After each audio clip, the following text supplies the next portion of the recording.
So in the CEO programs, we invite all of the talented people like Nick, right, or Kimberly, all of the talented people. You can join, you can train the youth, you can share your experience, you can expand your business, right, in Bangladesh or in India or in other countries. And you will be very happy with your financial education model. When I share with the Bangladesh Defense, when I share with the Stock Exchange Commission, they said, hey, this is brilliant idea. We can train our investors in the stock market through this process. So why don't we launch the CEO program? So under these things, Nick and Kimberly can train our local Well, investors, our stock and market investors. Dr. Sharif, explain to us, because Nick and I talk about this, continuously. But how easy is it to get a visa to work in Bangladesh, or what are the criterias do people need to go to your country and to work and potentially train people? Because Bali has set up a program, opening their arms up, welcoming people to come there to work and train their people and help their people. And it's so easy to become a citizen there and to get your work credentials there. How easy is it there and where you live for us to say come and become part of your country and do that? Yeah, yeah. Like some of your friends, like Nick, Home Stoner, he visited Bangladesh, right? Before he's sick, he visited Bangladesh. So he get on arrival visa. We manage it in the airport. So you are uh, American citizens, so most powerful people in the world. So you do not have to worry about the visa, the work permits, and everything. We can manage it. You just have to come to Bangladesh. We can manage it from airport. You do not have to go for any tension or anything. But I just see the impact. I get a very good response from around the world. Okay, you do not like to visit USA, but you can come to Bangladesh, or you can use the internet, and you can train our people. So this is the things we really need. I always said money is not valuable, but your experience, your exposure, right, your wisdom is very important for us. How you develop, how I see this Spot TV. This is actually amazing. You develop a very good community around the world. It's 122 countries, right? So that is important. And beside that, if we go for economic growth, and always Dr. Mohammad Yunus says that making money uh, is give us happiness. So when I make money, I become happy. But making others, helping others to making money is super happiness. So this way, your financial models or financial skills, I think it will be very, very valuable country like Bangladesh, India, or Dubai, or Saudi Arabia. So we are closely working with OIC also. You can check our last but I just see episode. I get a very good response from around the world. This episode, like to visit, yeah, sorry. You can come to Bangladesh, or you can use the. So we can hear you on the TV show here. Okay. Yeah, I was just checking the TV. I'm sorry. Yeah, we hear a 2-second delay, but okay. See, this is one thing. In other words, the media we transcend government boundaries. Okay, so it's kind of cool because you can transport data, people's ideas through streaming services without having to deal with the governments, where almost everything else you transport has governments. When I flew into Spain, if I brought in goods, they have customs people wanting to know, oh, what'd you bring into Spain, and all this other stuff. So hard goods are very hard to transport right now. But ideas and other things, even education, can be transported very easy through the media and through streaming channels. One of our, we'll talk on the media show later today, but one of our services, Roku, apparently just struck a deal with Amazon Prime. Talk breaking news. So hey, y'all were talking about David Walker and everything, and that usually his economic show and everything, and how good he's done with no labels, and definitely has some great ideas around how to actually improve the economy. Some that people agree with, some that people don't agree with, but that's like any economist or anybody that's got different views and everything. But I did see something a couple of weeks ago that we never got to and everything, because it is a lot of folks that are frustrated by the two-party system, and I know you oftentimes go against the Democrats, Nick, and everything, but Karine Jean-Pierre, who is Biden's press secretary, has left the Democratic Party, and she's actually looking at possibly going into a third-party system herself. So she might be meeting with David and others about this whole no labels area, because she does come from this is Pride Month, and she does come from the LGBTQ community and everything, but she is now an independent, and she's expected to detail more in her book, because she's got a book about the 2024 race and everything else, but she has become an independent according to the publisher of her forthcoming book. So I just wanted your thoughts around this, because it's not just Republicans, it's a number of people that are dropping out. I think No Labels needs to change their name to the Independent Party. And the reason why, remember, branding's important. Remember that we have a TV show called Follow the Brand. Right. And it stresses how important it is to brand yourself. And No Labels is not a good brand. I'll tell David, or the person who did it, right off the bat, it's not a good brand. When the market is moving to independence. So you just create an independent party, Mark, and theoretically, you'd have 40% of all Americans who identify as an independent. In other words, they don't like either party. But if you had created the independent party, now the main reason they don't do it is somebody else already created it, copyrighted it, and you can't do it.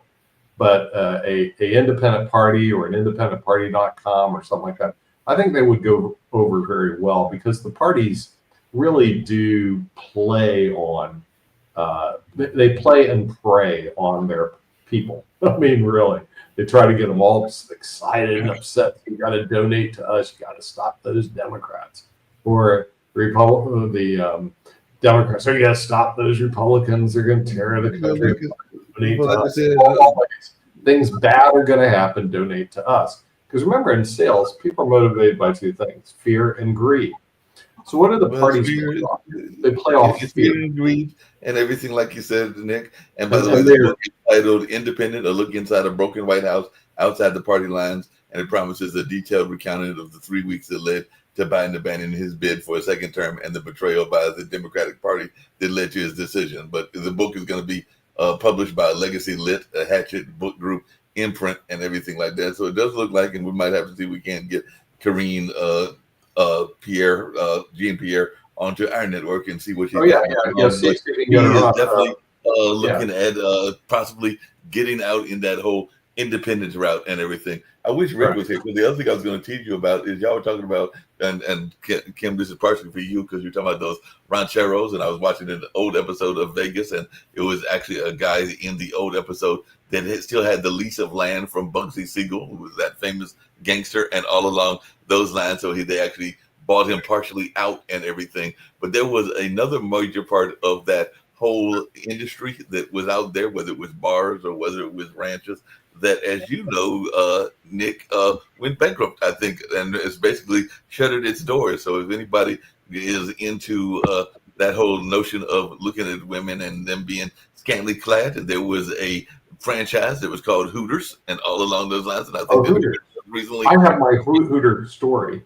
For those people that don't know, they don't have Hooters in Bangladesh because it's too risque. I can't blame Dr. Sharif, but they basically have skimpy little young ladies in bikinis who serve horrible food, which is fried chicken and big French fries. I mean, it's absolutely the worst. But it was started in Clearwater, Florida, where I'm from, Tampa, St. Pete, Sarasota, Clearwater. So I used to drive by it all the time. And just like anything, this is how they destroy a business. A private equity firm came in, which means this business is about to be looted. They stole the money by loading up in debt, and then the company filed for bankruptcy. Another one, Bloomin' Brands, is also started in Tampa, the Outback Hotels. The Outback, I wish Shaquille was on. There is no Outback hotels, restaurants. There's none in Australia. None. It doesn't even exist. The Outback exists, but no Outback restaurants. It became a big franchise and still is in the United States. And you're correct, Dr. Sharif. The problem with the U.S. is we have way too much money. I'm sorry, Nick. I'm partially laughing. I'm partially laughing because I'm reading what AI just said about Hooters. Because apparently Hooters of America filed for Chapter 11 bankruptcy protection in Texas. This move allows the company to reorganize its finances while continuing to operate its restaurants. The company plans to sell its corporate-owned locations to a buyer group that includes existing franchisees and founders. This restructuring aims to strengthen Hooters' financial foundation and potentially, and this is what I found kind of funny and everything based on what I know of Hooters. Are you ready for this, Kim? They are going to potentially transition the brand to a more family-friendly model. As they say in Pawn Stars, that ain't happening. Although Shaquille O'Neal, I believe, is interested in doing the acquisition out of the reorganization. So that's pretty interesting. Now, focusing on Bangladesh. See, here's where the opportunity is. First of all, I did read your report. I do like it. The World Talent Show, Dr. Sharif, I think that's something we could actually pull off because, yeah, what? I'm sorry.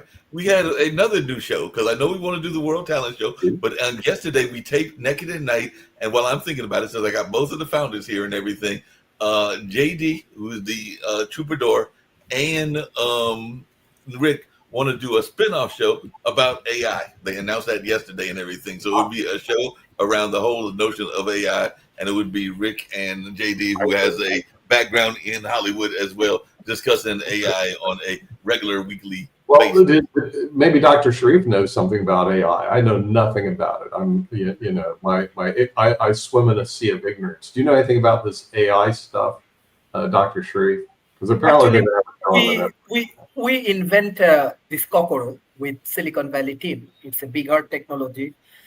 He's a professor from Harvard University. Julian Grosser and all of his team members and me, we developed this wisdom app. It's definitely AI, but we respect the wisdom of Kimberly, wisdom of Nick, wisdom of Mark, and how your wisdom can solve, let's say, stock exchange problem of Bangladesh. On the other hand, we have a great philosopher, let's say, I do not know, you hear the name, Lalon. Lalon is a great philosopher from Bangladesh. And with his philosophy, maybe we can solve Hollywood or we can help Hollywood writer to write his book or write his script. So this is Global North and Global South innovations. We are closely working together. So we have a lot of similarities, but a lot of things we can learn from each other. But definitely AI is doing a lot of things. It's open AI and many more things, but human wisdom is the most powerful things. So USA, Japan, and Bangladesh, these three countries, we are working together for this leadership development, where I invite you all as a CEO development program. So all of the CEO from Bangladesh, from India, they are joining in our ecosystem. And secondly, we are solving this complex problem through wisdom, human wisdom. And AI is like a tool. They just connect the wisdom of Nick Palveda, and Bangladeshi students can learn from your wisdom. So that is the things we build up, and we get a huge response from our community, our prime ministers, to our educations institutions, to all of the corporations. They like the concept of human. We are not creating something who will be competitor for human. We are creating some things how human can solve all of the complex things, and we can come together and make a better world. I don't know you like it or not, but we get a very good response through this Kokoro. Kokoro is a Japanese word. It means big heart. So, Nick, you have big heart. As long as we can broadcast it, I have no problem. But see, that's when you were talking about the World Talent Show. That's something we could actually broadcast, in other words, with not too much problem.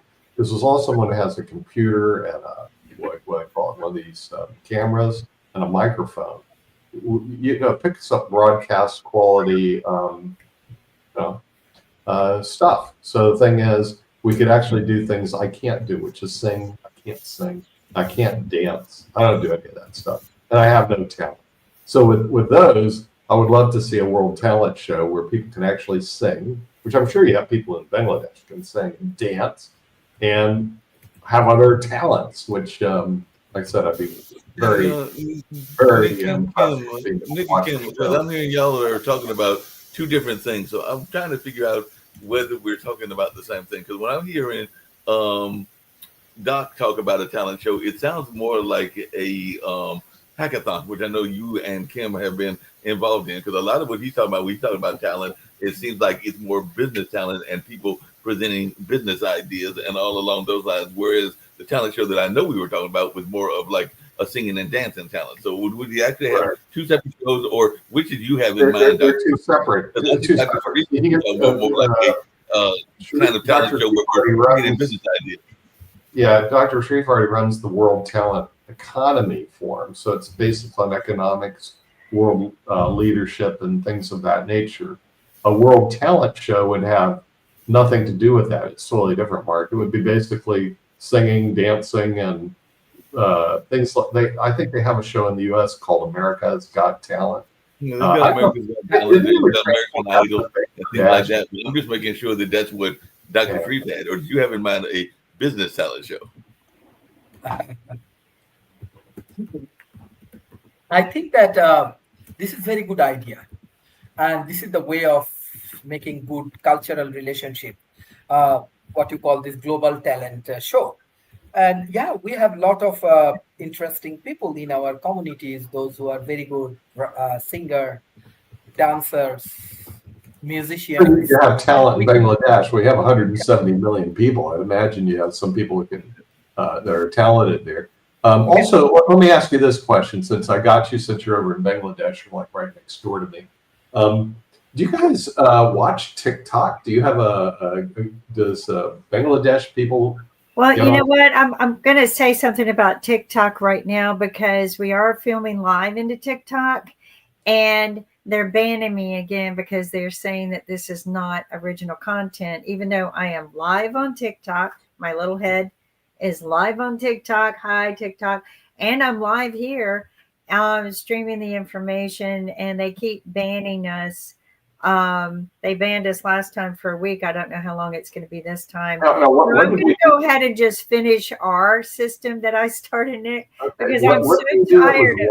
I'm so tired of this. What did we do that was wrong that TikTok was all upset? They claim that the content I'm filming isn't ours and that it's not originally created. In other words, that it's post-production. And this is live. This is live. And I keep telling them, this is live. I am also live there. Like I have a little head because by rules, you have to have a head there. And I am there and I am here. And it's, very complicated to do both, but I am doing it because I think that we have content that is good information for the people on TikTok, because they get so much junk and so many lies, and they reproduce a lot of videos from the news. FYI, the news has been filming to TikTok. They film all day long, a lot of post-production, but they're saying that we don't have that right. So, did World Edition go on TikTok today or not? No, because you didn't have something set right, and I was struggling to get it up. So, this was the same way. We didn't have one of the things set up, and so it took me about 20 minutes to get it reset. I had everything set here, but nothing was set right here. So are we off TikTok now? No, we're on TikTok, and they keep saying that they're going to ban us. I keep appealing. That's why you see me doing this. Oh, really? You're appealing? Yeah. See, this is a problem with artificial intelligence. I'm sure no person has looked at it, but the computer tells them that we screwed up, and No, because but here's the thing. If their AI was looking, I have a camera live on the thing where they can communicate with me. I've been saying hi to everyone, waving at them, and you can see me over here waving at them. I communicate, asking them, do you have questions for the panel? I'm doing all of these things, and you're filming live. They see you live. They see you talking live. So, tell Nick not talk how you feel, Nick. Stop it, cut it out. Let us broadcast, please. But I can see the problem on that. But they're claiming that our content isn't original, and it does not belong to us, and it's not. It does belong to us. This is our content. I know, and you know what? NBC, ABC, CBS, PBS, they're all filming to TikTok without having a little cube live. They're all Really? filming. Yep. And they're not being banned or taken down. So Maybe I'll see them. I'm going to be in Budapest next week at the NAPTI conference. Maybe I'll run into them. I don't know if they show up there or not. I didn't see them as a sponsor. So next week I'm gone all week. So I'm not going to be doing I any. think what I'm going to do is sit down for the next 48 hours and finish our platform and say, screw TikTok. Okay. Yeah. There's an important development that took place before I flew back to Barcelona. And I don't know if you heard about this, Sharif, where you're at. There's a thing called Air India, and Air India didn't look like it. They were flying a Dreamliner 787, which I've flown before. So really, it's a great plane, and the whole thing So crashed. anyway, TikTok keeps banning us, saying this is not our original live content. This is being filmed live, but there is some delay there due to some setups that we have. But we are live. Our panel is discussing many things. This is the David Walker Show. He's usually here, but on vacation right now. But TikTok keeps banning us, saying this is not a live TikTok, and it is. I might go silent here so that I can speak there, but we are live. We are definitely.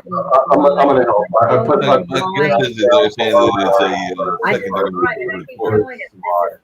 Don't know why It's everyone far- there at TikTok keeps banning us, because this is our original content.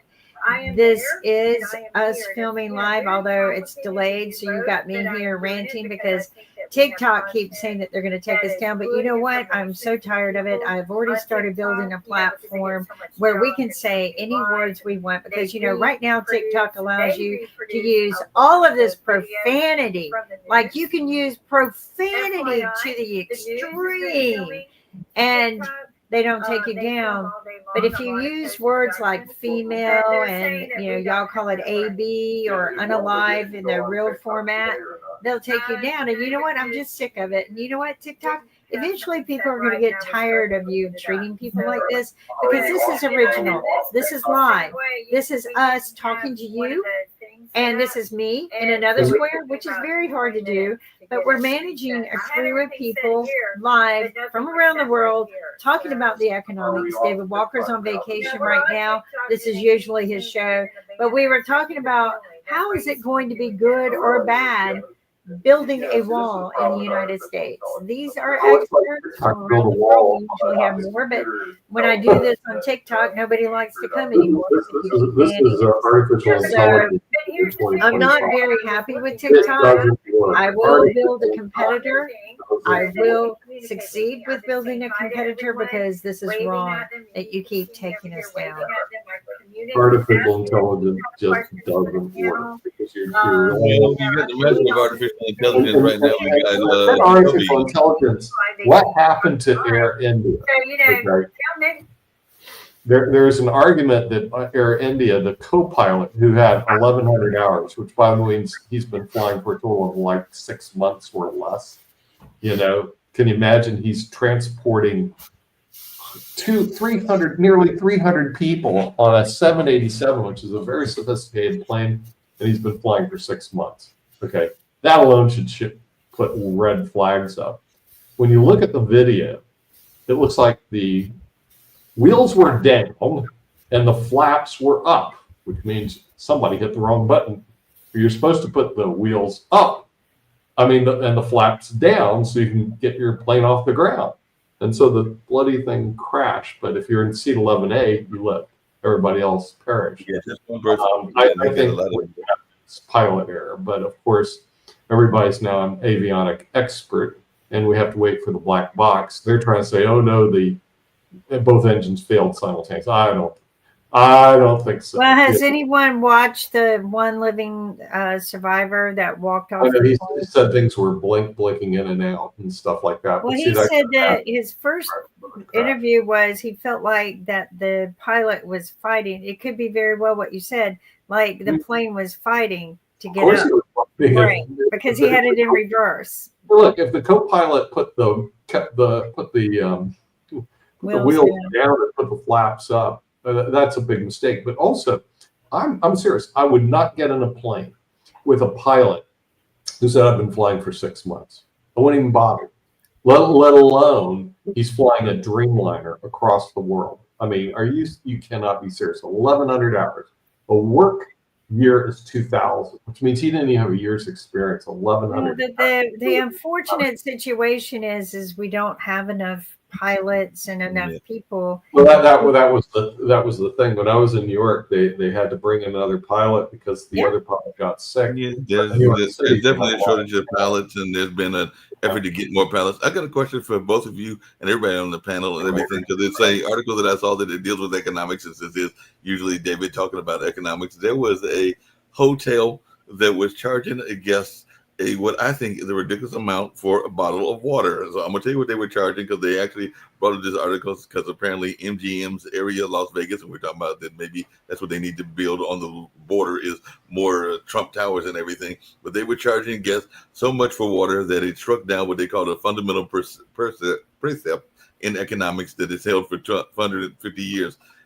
Which is that basically water is a basic necessity, and all along those lines and everything, because you got to have water and everything, because because this person that wrote it was an undergraduate economic major, and they learned the diamonds water paradox, which is that water keeps us alive, yet it's cheap, while diamonds are useless for survival, yet are very expensive. Market prices seem to ignore the life or death usefulness. But in this particular hotel in Las Vegas, are you ready for this? They were charging $26 for a bottle of water. Are you going to pay $26 for a bottle of water and everything like that? Because that seems ridiculous. It better be really good water. At the Marriott where I was at, they're charging $4 for a bottle of water.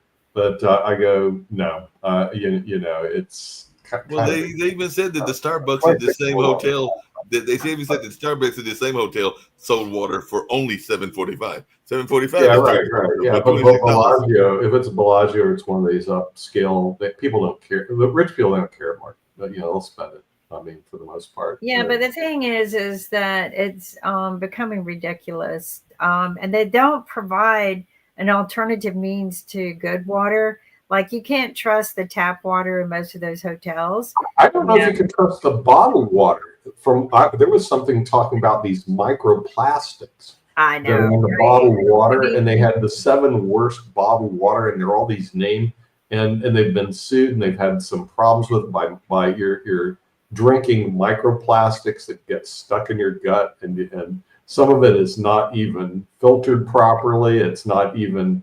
It's just tap water they stick in. So the bottled water industry has some serious problems. We haven't done any specials on it, but there was a 1-minute clip I looked at and going, wow, you got to be real careful about this bottled water. Oh, and anyway, the thing we were supposed to be discussing, but Dave's not going to be here. He's on vacation, is How Countries Go Broke. This is a book by Ray DeLeo, who founded Bridgewater and Associates. And basically, I picked it up in New York because I wanted to figure out how America's going to go broke, or should I invest in other countries like Bangladesh, because I haven't looked at your economy over there, but see what your debt to GDP ratio is compared to the U.S. There's opportunities internationally as well as domestically in terms of investing. But as the United States continually mismanages their financial position, they have some serious problems. Well, does the book address how America went broke? Yeah, actually it does. I haven't gone through it yet, but I was going to try to get a hold of Ray DeLeo from Bridgewater to see if I can get him on, because he wrote the book. Of course, he's done very well. He founded the world's largest hedge fund. So, getting him on board the shows. New York has the airport there has a beautiful bookstore just loaded with. Yeah. By the way, coming back to economics, but also coming back to Vegas, I was reading one of the comments from one of the listeners, and this comment came in today, because this article on the water was yesterday. But they said, who could have guessed an entire town built as a shrine to capitalism could be this way? I, for one, am shocked that a town with and I did not know this, but apparently Las Vegas has a 15% poverty rate and a per capita wage of $33,000. So a homeless population that is growing daily would ever come to this, that apparently have a large homeless population. Like I know when Rick's here, he talks about the one in California, but apparently there's a very growing population in Las Vegas as well. And as a matter of fact, they said this bottle of water is probably 2 times the wage per hour that the cleaner makes in that Well, it's particular town. So probably all the people losing their jobs from the farms because the farms are closing down because they didn't have immigrants to help. Well, So they're going the to homeless problem is probably coming from a they're going to have new self-inflicted jobs wound by building the Trump. wall. They're going to fund build the wall. All these people in Washington, D.C. Yeah, but it's too late because all these people are starved and hungry and brainless now because, you know, when you go hungry for a long time, you become I brainless. think they need to, you need to save your money when you're making money so you can ride the downturn. Unfortunately, because our financial People education, don't make enough money to save, Nick. This is not the place for the American dream. The new American dream, is to the leave. new America, the children of today, the new American dream is to leave this country and to find another country where they only have to work one job to sustain and they can afford to buy a home and all of nice little luxuries for their families, and they can afford to do many things, but they only work one job to do this, and they eat healthier because the food doesn't have all the crap that our food pre-processed. By the way, Spain is not it. The unemployment here is like 10% or more. It's really bad. The best way to do this, if you want to skim the system, is to get a job in informational technology that allows you to be a digital nomad so that you can leave your current country and go to another country that's Becoming a digital nomad is a big thing today, and that's why I was asking Sharif about the criteria to become like a temporary citizen there. Digital nomad, because digital nomads is who comes into your country, and they're going to start making money and teaching your people in your community how to do these things because they're going to be hiring them because they make money, and then in turn your people learn to do these things as well. So digital nomad is the hottest way to grow nowadays. And Tim, we got the biggest digital nomad here. We got Jacoby, who's a digital nomad. Yeah, Jacoby can become a digital nomad and go. Still stays in the USA when the opportunities are above and beyond that. But that's okay. He'll figure out. But his clients are all over the world. Speaking of opportunities, I'll be going to LA the end of the week. I'll be heading there. Everybody goes, well, what about the riots? And I go, you're watching the wrong news. I'm watching real people who are there. I've asked a lot of people to live stream everything. Do not videotape or take photos because they are taking away your phone and destroying the evidence.